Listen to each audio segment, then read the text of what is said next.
add sa'yo, pero ganun pa man, siguro mas napahiya ka lang na nag-add ka ng hindi pala talaga fashion model. Okay, balikan lang natin Balik tayo. kanina yung pinag-uusapan natin with Attorney Harry Roque na yung ibang mga bansa nagre-resign na yung mga kinakasuhan. At tanungin lang natin reaction ni Attorney Dennis Manalo dyan. Alam mo itong sinasabi natin na sa ibang bansa, yung mga opisyalis doon nagre-resign agad kapag nagkaroon ng akusasyon pa lang, kailangan po natin munang tingnan bakit po ba nag-resign ka agad. Kasi po meron din naman pong mga halimbawa na hindi naman po nag-resign ka agad. Isa na po rito, si President Bill Clinton ng United States. Nilaban po niya yung kanyang impeachment at nakakuha po siya ng acquittal. At siya po ay isa sa pinaka-nirerespetong presidente ng Amerika. Isa pa po dito, meron pa pong isang karanasan ng Amerika na sinabi ng punong maestrado ng Amerika, si punong maestradong William Rehnquist, na yung proseso daw ng impeachment laban sa isang justice ng Estados Unidos ang isa sa pinaka-nakapalakas ng kanilang hudikatura. Meron na pong karanasan ng Amerika dyan, yung si Justice Samuel Chase. Sinubukan pong tanggalin din sa proseso ng impeachment sa Amerika at siya rin po ay na-acquit. Ayon po sa kanilang punong maestrado, isa daw po ito sa pinaka naging magandang halimbawa kung gaano dapat palakasin ang hudikatura. Ngayon po, mabalik lang po tayo dun sa resign agad. Yung po bang tao na inakasuhan mo na merong pag-aari ng 45 properties, nilagay niyo po sa lahat ng dyaryo 45 properties, pag-aari niya, hindi po niya pinaliwanag, kinalabasan 5. Dapat po bang mag-resign yun? Yung po bang pinaratangan mo ng 8 pagkakasala sa konstitusyon, tapos bigla mong babawasan, gagawin mong 3, hindi na 8, 3 na lang. Dapat po bang mag-resign agad yun o dapat po niyang ilaban ba? Makikita po natin, yung po bang pinag-resign nang hindi po natin inalam yung probable cause, meron po ba talagang batayan para siya po ba ay tanggalin sa pwesto? Sinasabi po natin dito na ito pong prosesong ito ay political. Ang titingnan po natin dito ay yung sinasabing moral fitness. Yun ang sinasabi nila. Pero kung bubuklatin po natin yung konstitusyon natin na siyang gabay natin sa impeachment, ano po ba nakalagay? Bakit po ba natin tatanggalin ang isang impeachable officer gaya ni punong maestradong Renato Corona? Ang nakalagay lang po sa ating konstitusyon ay culpable violation of the Constitution, treason, bribery, graft, at betrayal of public trust. Attorney Dennis, on betrayal of public trust, dahil pinag-uusapan po natin itong social media, no, at yung opinion, paano nakaka-apekto dun sa definition ng betrayal of public trust? Ito mga lumalabas na opinion ngayon ng ating kababayan. Dahil dati, we trust that our representatives speak for the people. Pero ngayon, meron kang mga pamamaraan na para makita mo, marinig mo, that a sizable number of our public says this position or takes the other position. Paano po ang tingin nyo dito? Ako sa tingin ko rito, napaka-importante po na tingnan natin ang definition ng betrayal of public trust. Depende po sa position ng public official who is being impeached. Kung presidente po ang ini-impeach, sino po ba ang bumoto dyan? Binoto po diretso ng tao yan. So ang public trust sa isang presidente, napakahalaga. Ang isang maestrado sa Korte Suprema, hindi po yan binoboto ng tao. Yan po ay dumadaan sa isang proseso na unang-una, kailangan po siyang pumasa sa Judicial and Bar Council. Kailangan pong tingnan ng Judicial and Bar Council yung kanyang moral fitness. Doon po pumapasok yun. Kung siya po ba ay karapat-dapat na maging isang maestrado.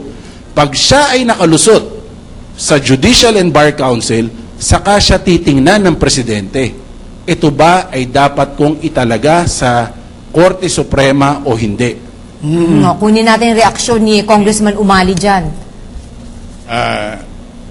Doon muna sa dulo, yun ang mas naalala ko no?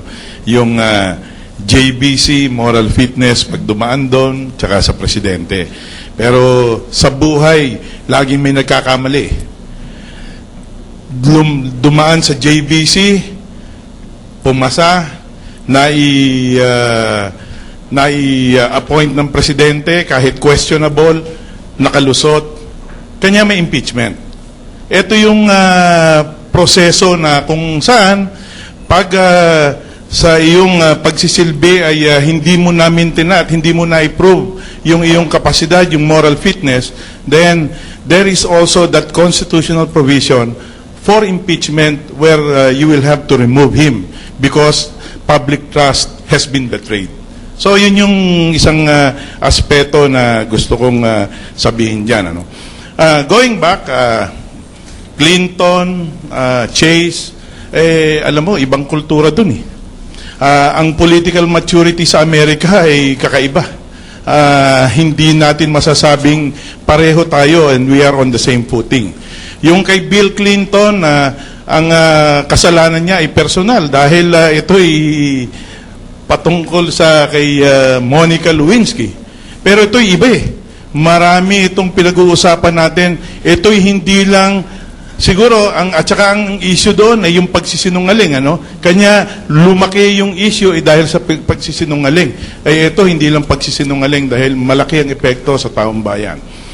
Yung 45 versus sa amin, ang sinasabi namin it's not 5 or it's not 5 definite because there are other properties that sa tingin nila ay ibinenta nila. Pero sa tingin namin, ay bakit nasa inyo pa yung titulo niyan? Bakit hindi nalilipat? Bakit sa dinami-dami ng properties ay hindi inililipat? Pero merong property, yung Basa Guidote, na kung saan ay ibinenta sa City of Manila, hanggang ngayon hindi pa rin nalilipat. So napakadaming question. And for you as a Chief Justice na pinapayagan mong nangyayari itong mga bagay na hindi dapat because you are the Chief Justice and you are the epitome of justisya in general, in the general sense, ay ito yung mga malalaking question. Ano? Yung 8 kaso versus 3, sabi nga natin, napakahirap kasi ng proseso, ayaw kaming payagan eh. Pati ang Supreme Court na kailan in-enjoin ng Senate as an impeachment court. Paano naman ito? Dapat nga, sabi nga, ito, decision mismo ito ng Supreme Court, hindi Merceditas Gutierrez case. Sabi nila, betrayal of public trust, walang definition yan. Hindi pwedeng panghimasukan ng hudikatura yan. Pero nanghimasok ang Supreme Court. So what are we gonna do? Okay. Tanungin ko lang sandali, no, kasi connected with this, you mentioned Justice Chase. This was in the 1800s.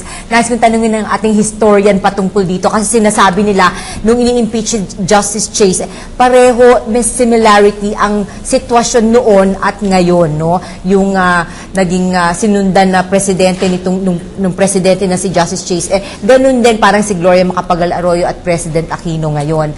Ano sa palagay nyo, no? At that time, syempre walang social media. This time, meron ng social media. You think yung outcome will be still similar to dun sa outcome kay Chase dahil nga dito sa present situation ngayon? Kung titignan natin yung sitwasyon natin ngayon, hindi ako masyadong aminado ko, hindi ako masyadong familiar dun sa kay Justice Chase, ano. Pero kung titignan kasi natin ngayon, meron tayong konteksto ng eleksyon. No? At sa palagay ko, ito'y i-consider ng mga senator judges. Kaya nga mahalaga yung mga surveys, sa totoo lang. Kahit sinasabi ng iba na hindi dapat nagpapasurvey, sa totoo lang, meron tong use. Kasi nga kailangan pulsuhan ng Senado yung masa. Because it is not only the Chief Justice who is on trial here. It is the Senate on trial. How are they going to defend whatever decision they would make, no? So yun yung isang makikita natin, malaking bahagi yung election, no? I just would like to siguro yung context ng election, I would just like to add lang something, ano. Medyo nalulungkot ako sapagkat sa social media meron lang akong napapansin. Ako din po ay sumasagot lalo diyan sa mga ang tawag namin diyan mga trolls eh. Yung mga pag minsan hindi nagpapakilala. No? Kasi na-biktima na rin ako niyan eh. No? At ang nakakainis sa mga ito, talagang sila yung last word. Gusto nila sila yung hindi nagpapatalo sa usapan. Ang appeal ko dito, sana yung social media, gamitin din natin kung paano natin tinuturing ang tao sa tunay na lipunan. Respeto. No? At saka wag natin respeto kasi kami ni Carl halimbawa binabanatan kami sinasabi may bias daw yung mga mga yan, bakit pinapakinggan yan, bakit kayo wala kayong bias? Lahat naman tayo may bias, sa academy may bias talaga tayo, no? So very important to na makita natin na lahat tayo may pinapanigan. Bakit? Kasi kapag wala tayong pinanigan, ibig sabihin wala tayong pakialam. Now yung pagpanig natin dapat ito ay nakasalig sa napapansin natin, doon sa talagang nakikita natin. So meron silang panig, meron din kaming panig, no? At pero gusto namin na yung panig namin, ito ay nakasalig pa rin doon sa facts, no? At maikling-maikli na lang, ano?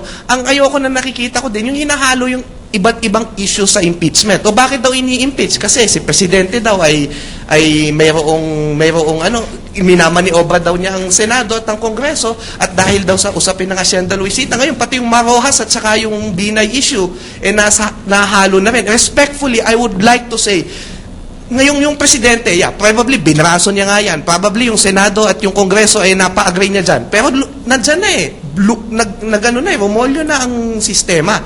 So siguro ang dapat nating makita dito, mag-focus tayo. Hindi ang issue dito, Luisita. Hindi ang issue dito ay ang kung ano-ano, kundi yun ang moral fitness ni Chief Justice. Huwag tayong magpalihis sa issue na yan. Moral fitness, although hindi mo mababasa yan sa konstitusyon talaga, pero yung betrayal of public trust, nandun nga yun sa konstitusyon. At yung pagkalagay dun sa konstitusyon, malinaw din na pag-usapan during this trial na hindi nga siya pinilit siyang buksan at hindi siya lagyan ng specifics. Kaya tanong natin kay GP, Jeep, sa mga kabataan o sa inyong mga estudyante, student leaders, ano yung tingin ninyo nung definisyon nyo dito sa public trust requirement ng isang Chief Justice? At base sa iyong mga diskusyon, ano yung amount of parang sabihin na natin negligence or pagkakamali para mabasag itong tinatawag nating trust?